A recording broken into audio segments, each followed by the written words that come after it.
7 de la mañana, 15 minutos. Saludamos a Javier Pava, director de la Unidad Nacional de Gestión del Riesgo y de Desastres. Doctor Pava, bienvenido a RCN Radio. Buen día. Buenos días, Jesús, ¿cómo estamos? Bien, señor. ¿Todavía sigue en el Cauca? Sí.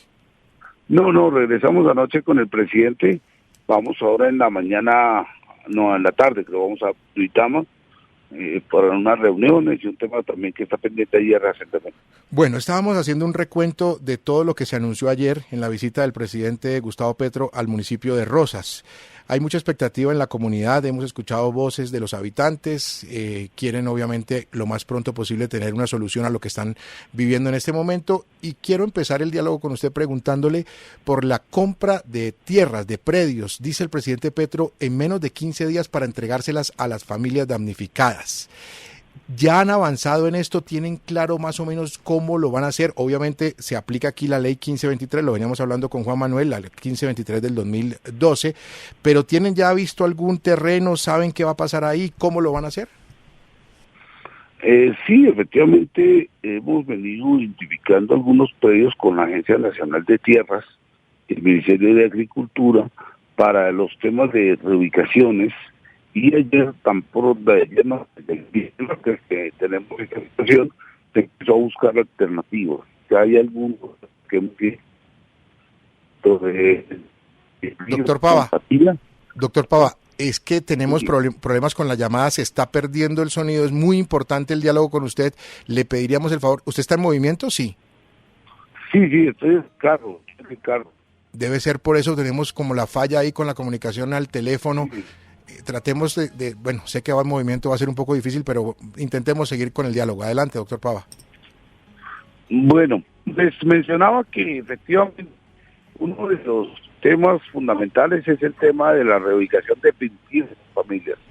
La modalidad que siempre ha usado es el tema de reubicar las familias, entregándoles casas o apartamentos generalmente de familias que están. No. Doctor Pava, vamos a la comunicación, vamos a restablecerla, ¿no? Sí, vamos a intentar marcarle otra vez, doctor Pava, a ver si en una nueva llamada mejora la calidad del sonido. Insistimos, es muy importante su concepto sobre estos anuncios que ha hecho el presidente Gustavo Petro. Vamos a ver, Juan Manuel. Recordemos que la ley 1523 de 2012, en abril de ese año, fue expedida. Busca adoptar una política nacional de gestión del riesgo de desastres y establece el Sistema Nacional de Gestión de Riesgos de Desastres. Dictó varias disposiciones.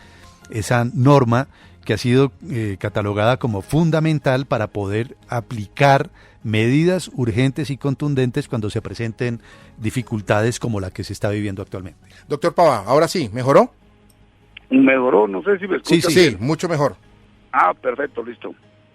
Adelante, señor. Estábamos hablando de la compra de las tierras, aplicando esta ley, la 1523, y sobre todo un punto fundamental, doctor Pava. El presidente ha hablado que va a ser en menos de 15 días. ¿Sí será posible? Pues esperamos avanzar en lo más rápido que podamos. 15 días es el tiempo que da la ley para un tema de compra de tierras. Obviamente, previo a esto, hay unos procesos de identificación de la tierra y demás. Hoy tenemos ya identificados 5 predios en Patía y en Timbío, que creeríamos que pueden ser unas buenas alternativas. Sin embargo, los equipos hoy ya se estarían desplazando hacia la zona para revisar que esta zona no esté en riesgo y que realmente cumplan con las condiciones de ofrecerle unas mejores condiciones a las familias. Igualmente, organización con la comunidad para que ellos pues, estén de acuerdo con el tipo de proyecto y con la alternativa que se está ofreciendo. La ley pues establece unos tiempos muy cortos para poder adquirirla. El máximo tiempo que establece la ley son 15 días para poder adquirir las tierras. Eso es lo que queremos usar, el mecanismo expedito que establece la ley, que nos garantiza que una vez identificadas las tierras y definido el predio, en 15 días lo vamos a tener disponible. Son 5 predios, y le entendemos bien, doctor Pava. ¿De quién son esos predios y eventualmente cuánto cuestan? Eso es parte de lo que tendremos estos días que realizar. Tanto el tema de el área que está definida, de unas identificaciones que hizo la Agencia Nacional de Tierras.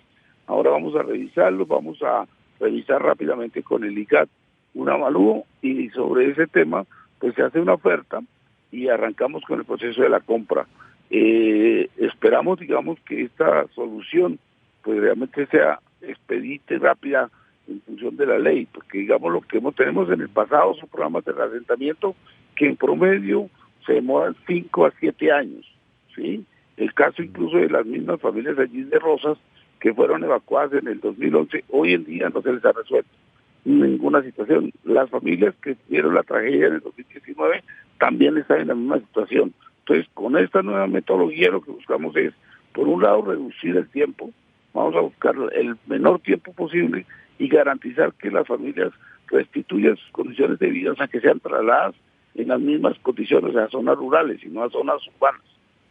Sí, doctor Pava, tremendo reto el que le puso el presidente de la República y ojalá pues por el bien del Cauca y del país entero salga adelante en los tiempos previstos. Pero si no se lograran las negociaciones con los privados, si hubiera dificultad en esa primera opción de compra, ¿ustedes como Gobierno Nacional no descartan el mecanismo de la expropiación por vía administrativa con estos fines que también estaban habilitados para hacerlo por la Constitución y por las leyes? ¿Esa es una opción que ustedes eventualmente explorarían? Efectivamente, los artículos que habla el presidente de la ley 1523 hablan de la negociación directa. Si surge el proceso de negociación directa, no se llevan a acuerdo si pasa al proceso de expropiación por vía administrativa, que igualmente reconocerles al propietario el valor del inmueble. Si nos digamos y entramos al ese proceso de expropiación, eso es lo que vamos a usar en la ley, lo que dice la ley 1523, efectivamente, donde el tema de la vida, la prioridad es la protección de la vida y la atención a los damnificados. Entonces le vamos a dar por primera vez el uso a que la prioridad es la atención a los damnificados. No podemos pensar que la atención de damnificados es solamente el tema de las ayudas humanitarias, la idea de atenderlos en un alojamiento, no, sino resolverle la situación de la tragedia que vivieron, a que perdieron todo lo que tenían, su vivienda, su modo de producción y todo, y debe darle prioridad a eso. Y por eso, digamos, lo que dice la ley es, si usted tiene que poseer el mecanismo de expropiación, utilícelo, hágalo, porque la ley lo faculta para hacer eso. Eso no significa que no se le va a cancelar al propietario del inmueble el valor del predio, sí, eso se va a realizar, eso se tiene que hacer, se tiene que cumplir con eso. La expropiación no significa quitar, es también cancelar, pagar.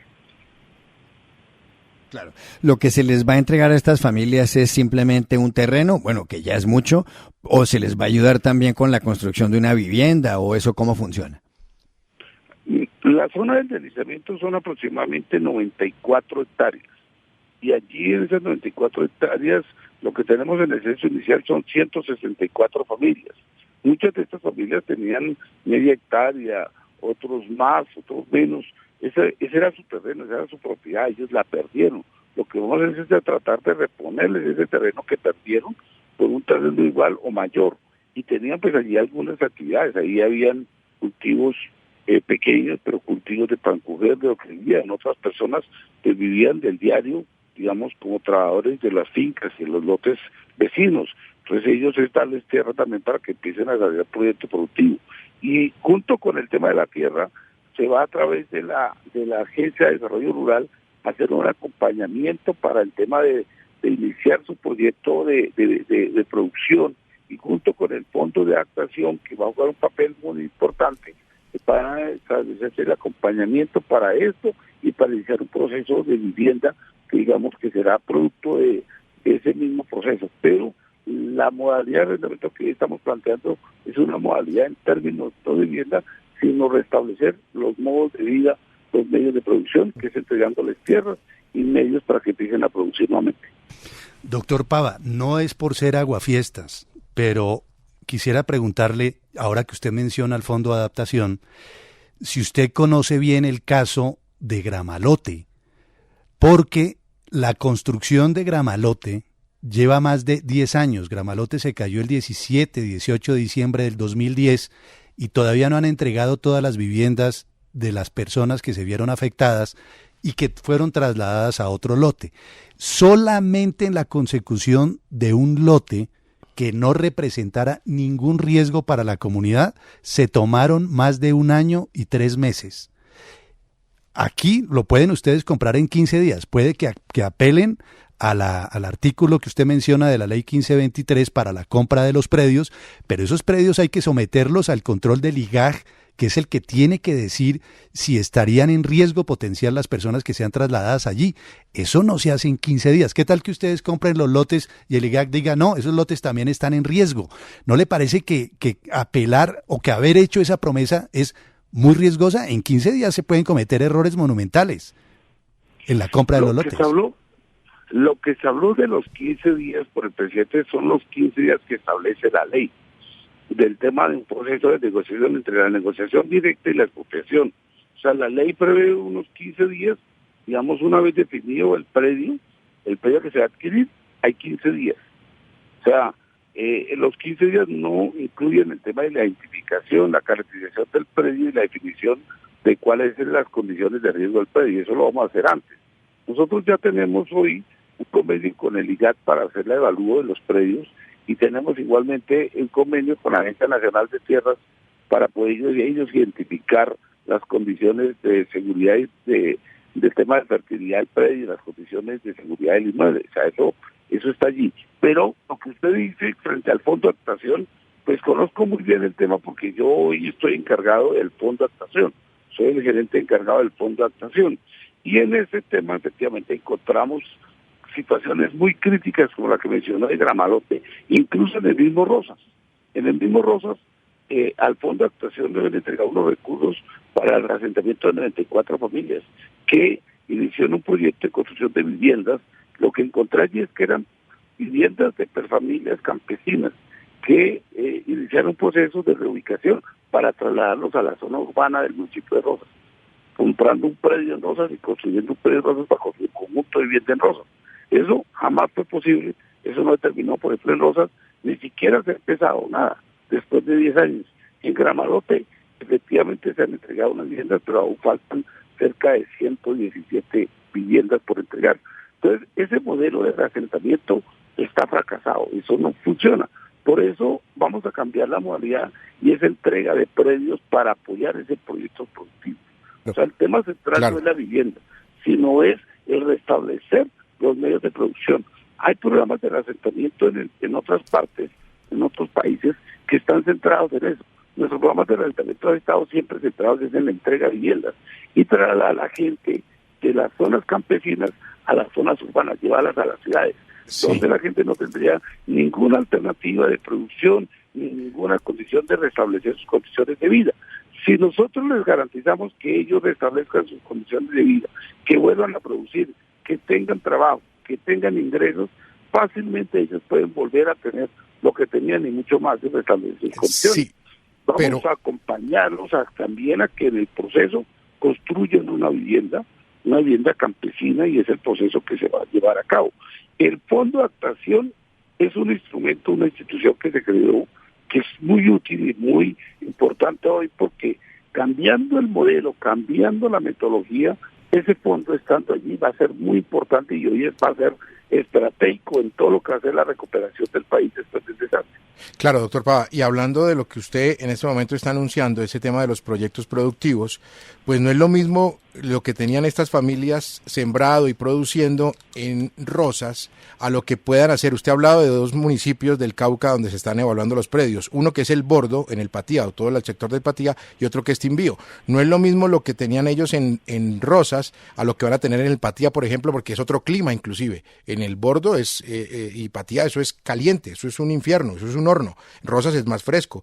¿Cómo se va a garantizar entonces que esa producción la puedan ellos finalmente vender y puedan vivir? Digamos, las opciones que tenemos son esos predios que le acabo de mencionar en Patía y en Timbío. Vamos a ver las opciones con la misma comunidad, porque ellos también hacen parte del proceso para definir cuáles tierras realmente ellos consideran que son, digamos, que para ellos son las ideales. Entonces, con ellos trabajaríamos también eso. Si terminamos en las tierras de Timbío, pues estaría mucho más cercanas a la zona de Rosas, a lo que ellos cultivaban. Pero igualmente vamos a tener acompañamiento de la Agencia de Desarrollo Rural y de acompañar el proceso y asesorar que inicien su proyecto productivo, que realmente logren el objetivo que queremos, que es que logren restablecer sus condiciones económicas, incluso salir de la situación de pobreza en la que estaban muchos de ellos. Doctor, hay una inquietud y es acerca de la voluntad, del deseo de las personas de cambiarse de zona, porque es que eso indudablemente es cambiarles la vida. Y por supuesto hay una propuesta de solucionarles un problema, pero es un problema de vivienda momentáneo y pues también inmediato, pero cómo convencer a las personas de que se cambien, lo cual implica un desarraigo, un cambio de costumbres eventualmente, cambio de temperatura, etcétera, etcétera. ¿Cómo se puede socializar eso para convencer a las personas? Porque en otras zonas del país hemos visto que ese es un gran problema. Acá hay una situación explícita en Rosas. Las viviendas fueron totalmente destruidas. Si usted va a ver las fincas y todo, se lo llevó el deslizamiento, la era abajo, no hay nada. Todo eso ya quedó destruido. O sea, no tienen a dónde regresar. O sea, no hay posibilidades materiales de regresar al terreno, a la casa, nada. Todo eso en esas 94 áreas está, incluso sigue el deslizamiento moviéndose la era abajo. ¿Sí? En promedio tenemos que se está moviendo 4 metros por día, eso sigue moviéndose. O sea, allí no hay ninguna posibilidad material de volver. Lo que nosotros estamos ofreciéndole a las familias ya es un programa de resentamiento. Un programa de resentamiento no es la misma modalidad de lo que pasó en el pasado, que era ofertas de vivienda, ¿sí? Claro, hay algunas familias que puedan optar porque ellos quieren una vivienda y quedarse en una vivienda en Rosas. También va a haber esa opción. Hay esa posibilidad, tenemos recursos para eso. Si hay familias que deciden, no, mire, nosotros no queremos irnos a vivir en la zona urbana, en un proyecto de vivienda, también hay esa alternativa. El Ministerio de Vivienda va a desarrollar un proyecto de vivienda allí, en esa zona, y podrían ser beneficiados de esos proyectos.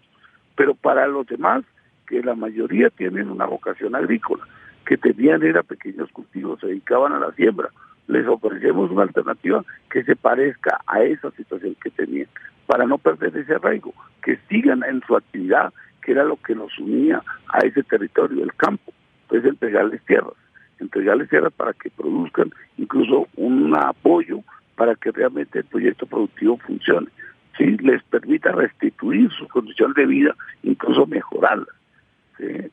Acompañar el tema a partir de eso, el tema de construcción de una vivienda campesina, pero ya será una vivienda campesina no en las condiciones de construcción de un conjunto de viviendas, de un apartamento, que tiene una normatividad y unas reglamentaciones muy complejas y que complejiza los procesos de asentamientos que llevan incluso precisamente a lo que ha sucedido en el pasado, a que un programa de asentamiento se demore 5 o 7 años.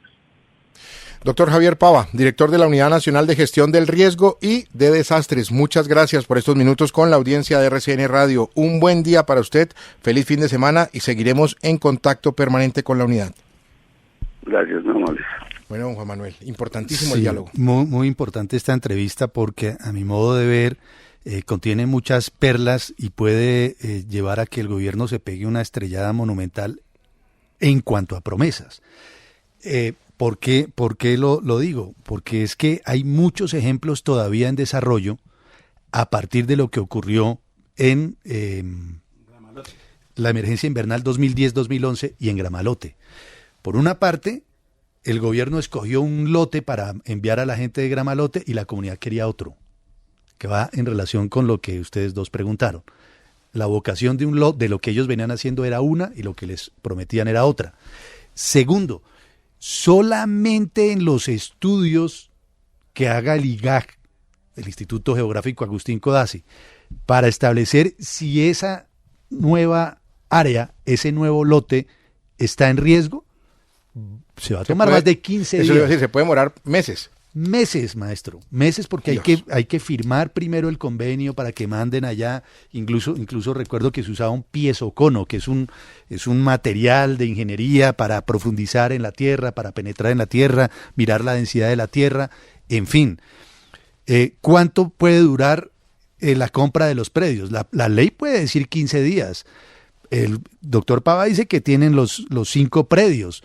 Pero eso tiene un trámite que no se surte en 5 días porque hay que cerciorarse de que hubo una notificación al dueño del lote o al dueño de la hacienda, porque se ha mencionado que pueden ser también haciendas. Sí, haciendas. En fin, eso es un trámite tan engorroso y dicho sea de paso, Es el mismo error que en su momento cometió el presidente Duque cuando anunció que en 100 días iba a recuperar Providencia. Eso no se hace así, eso tiene una cantidad de dificultades. El Fondo de Adaptación le puede ayudar ahí al doctor Pava, es el gerente actual, a aterrizar los tiempos, sobre todo porque esto es más complejo de lo que parece. Hay un ejemplo clásico de lo que es todo ese aparato burocrático del Estado. Los estudios previos, Bravo. No, pero exacto, pero ¿ustedes se acuerdan cuando el presidente Santos llegó a la Casa de Nariño?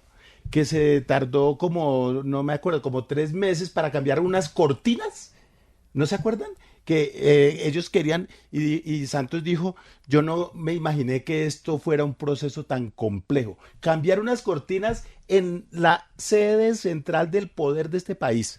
Imagínense lo que es tramitar unos predios por allá en medio de la nada. Aunque ¿no? Fíjese que Pava le entrega una respuesta clave a José Manuel y a los oyentes de RCN, y es que no se descartaría la expropiación administrativa, pero eso también, imagínense los trámites que eso puede traer. También, eso no es fácil, eso no es exprópiese. Exprópiese y cúmplase, eso no es tan mamey. Juan Carlos Iragorri. Yo creo que, y un comentario muy corto porque todos lo han dicho en la mesa y además creo que de manera muy acertada, al gobierno se le olvida un dicho español que debe tener 5 siglos o posiblemente más, que dice así: las cosas de palacio van despacio. En todas partes del mundo la burocracia es complicada, en Francia, en Estados Unidos, en el Reino Unido. Que a uno le digan que en 2 semanas los señores damnificados, los campesinos, las familias damnificadas en la zona de Rosas van a tener tierra, pues evidentemente es una ingenuidad y eso no va a ocurrir, como dice Juan Manuel Riz. Entonces yo creo que es bueno más bien que el gobierno anuncie lo que tiene que anunciar, que es que se va a poner en marcha lo más rápidamente posible un procedimiento de estos, pero no que se fije plazos, porque si no se estrella, como ha dicho Juan Manuel y como les ha ocurrido a tantos presidentes en Colombia. Ahí está, Juan Carlos, el enemigo interno del que hablaba el presidente Gustavo Petro cuando se refería al entramado normativo que no le permitía avanzar tan rápidamente, a las normas que a veces dificultaban la implementación de las cosas y a la burocracia excesiva a la hora de tomar ciertas decisiones. Y ahí está también la diferencia, no sé si ustedes están de acuerdo, entre gobernar y hacer oposición.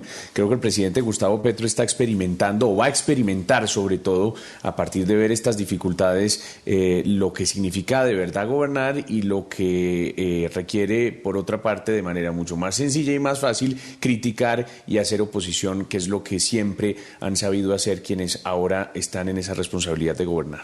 Rafael Nieto. ¿Rafa? Le expropiaron la voz. Bueno, nos queda debiendo el comentario Rafa, pero creo que han quedado suficientes elementos. ¿Rafa ya? Sí. ¿Aló? Sí, Rafa, por ahí. Espero. No, lo que queda claro es que en 15 días no se va a resolver el problema. Eso me parece que incluso lo reconoce el director de la Unidad de Gestión de Riesgo. 15 días es lo que establece la ley para la negociación, en principio, cuando se ha identificado un predio y se quiere llegar a la expropiación. Pero nada más. Toda la tarea previa es mucho más compleja. La negociación misma seguramente va a durar más de 15 días. Y después viene la ejecución de la tarea. Me parece que el presidente tiene que ser más cuidadoso en el lenguaje y más preciso. Es una falla constante en su comunicación. Transmite, hace unas promesas, hace unas afirmaciones que al final no tienen sustento. Aquí pasa exactamente lo mismo. Hay un funcionario de menor jerarquía que termina... Claro. No quiero usar la palabra corregir, pero es en otras palabras, pero sí, digamos que termina corrigiendo al presidente y moderándolo para decir lo que en verdad puede llegar a ocurrir.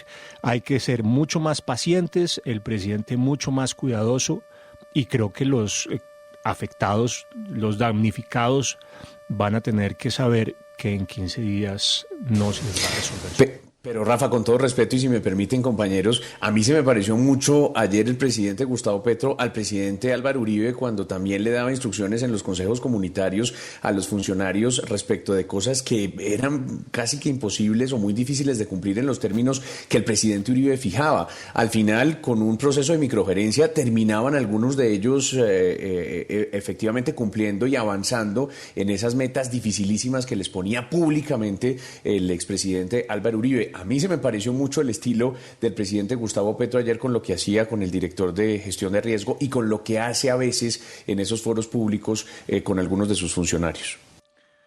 40, nosotros estamos hablando de 6 anuncios en total del presidente Petro ayer. Y mire que nos gastamos casi 40 minutos, Juan Manuel, en solo uno de esos 6 anuncios. No hemos tocado otro. El de la doble calzada. Claro, y ese son 12 billones de pesos. La pregunta es, ¿dónde está esa plata? ¿Dónde está la plata por una parte? Y segundo, también la construcción de una doble calzada. ¿Cuánto podrá tener en extensión esa doble calzada? 80 kilómetros. Usted que conoce la zona. 80, 90 kilómetros. Pongámosle 80. De Popayán a Pasto. La de Bogotá, Briceño, Sogamoso, que se conoce como BBS, sí, duró casi 20 años.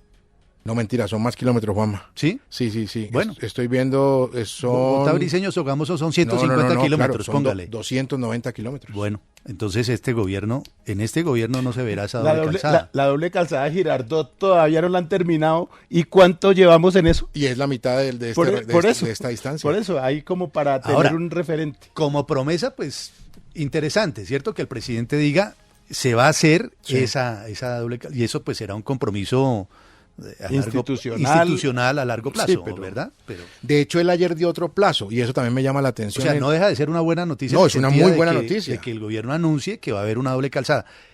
Que la veamos en 10, 15 años, no lo sé. No, yo tampoco sé. Y mire que ayer también, viendo plazos que él dio ayer en el Cauca, habla de la rehabilitación de la Panamericana en un mes. Él dice que en un mes ya debería estar la Panamericana nuevamente funcionando. Las imágenes que hemos visto aéreas, no sé si dan para que en un mes eso esté despejado. Rafa.